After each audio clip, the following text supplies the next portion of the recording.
Slated for every Monday and a Thursday. So let's begin this conversation. Joining us now is Khalende. I hope I pronounced that well. Later on, we will also be joined by Joseph Chege, who is a governance expert. But Joe is a lawyer. From a lawyer's perspective, maybe would you term the ongoing demonstrations by Azimio illegal? Yes, they are illegal because it has been declared by the IG. They didn't follow the correct procedure in notifying the police in due time so that they can be allocated areas and given timelines in when and how they should do their demonstration. Because I'm speaking like that because if you look at Call 37 of our Constitution, right, it gives you the right to demonstrate, to picket. But when you are enjoying that right, it specifically says the demonstration or the picketing must be peaceful and unarmed. But what you are seeing from Kibera and other areas, you can see they have already started around Kangemi, tires are burning. So that tells you this demonstration clearly. They are not peaceful and these people are not armed. And also, as much as you want to enjoy your rights, you must allow other Kenyans also to enjoy their rights. Not everybody wants to join Maandamano. There are other innocent Kenyans who want to do their normal business, do their normal business around CBD and across the country. For them, it's about putting food on the table.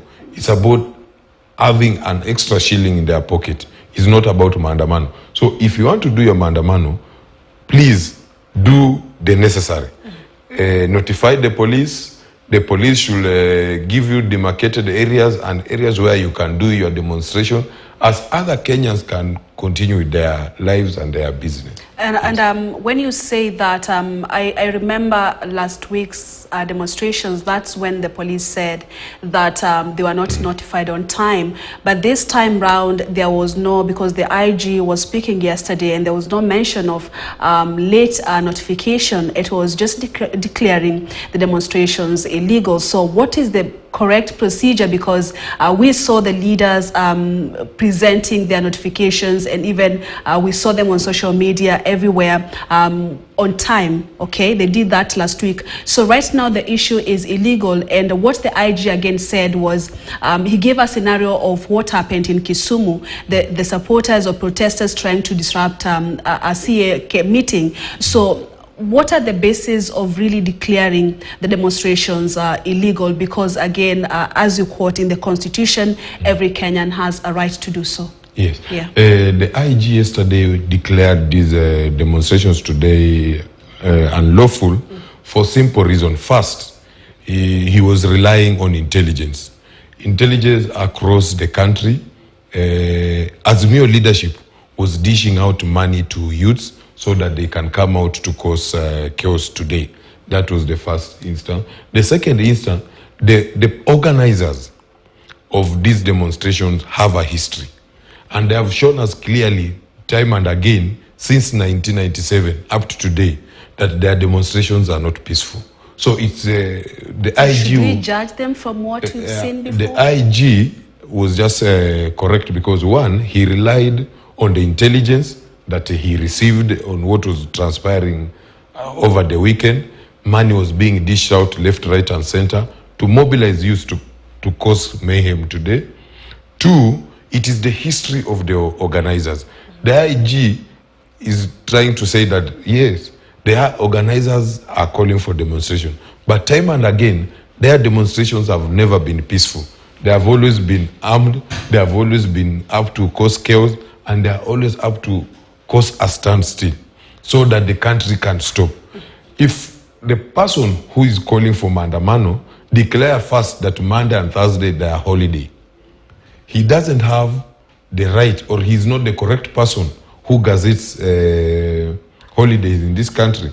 That tells you that whatever is going to happen on that day already has gone beyond what we expect from them. Yeah, and when you look at what happened on Monday, so that now on Sunday, the IG could declare the Monday and Thursday demonstrations illegal.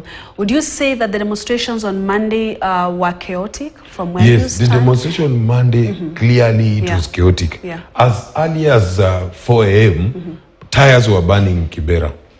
By the time at around 8, at around KICC Kencom, there were commotion, chaos. So the police had to intervene. By the time the organizers, the real organizers of the demonstrations were leaving Serena, you could see the mayhem already. Along Georgia Road, it was worse. To a situation where 8 policemen were cornered with young people throwing stones at police, to an extent that police had to jump over a perimeter wall to secure their life. So it is something that we can clearly see, and we can clearly see their intention is to cause mayhem, to cause chaos. It's actually anarchy, and if that is their intention, so that they can force the government to a certain agenda, then the IG and the police, they have a role, they have a duty to protect the lives and property of Kenyans. And how do you describe, for example, the police not allowing the Azimio leaders even hold a meeting, because we saw the scenes where as soon as they tried, for example, to address a gathering, then they were dispersed. So how do you describe that? They were not also allowed, let's say, entry into the CBD, where they said that they shall be expected to begin their demonstrations or processions from that particular point, specifically KICC? First, when you notify the police about your demonstration, they will clearly give you routes or places where you can do your demonstrations for a certain period of time. And what I'm aware is this, that they were given places that they can do demonstrations. But under the condition, it must be peaceful and the demonstrators must be unarmed. Failure to that, the police have the mandate to cancel or to see how they can stop the unlawful activities. And what we can clearly see is this.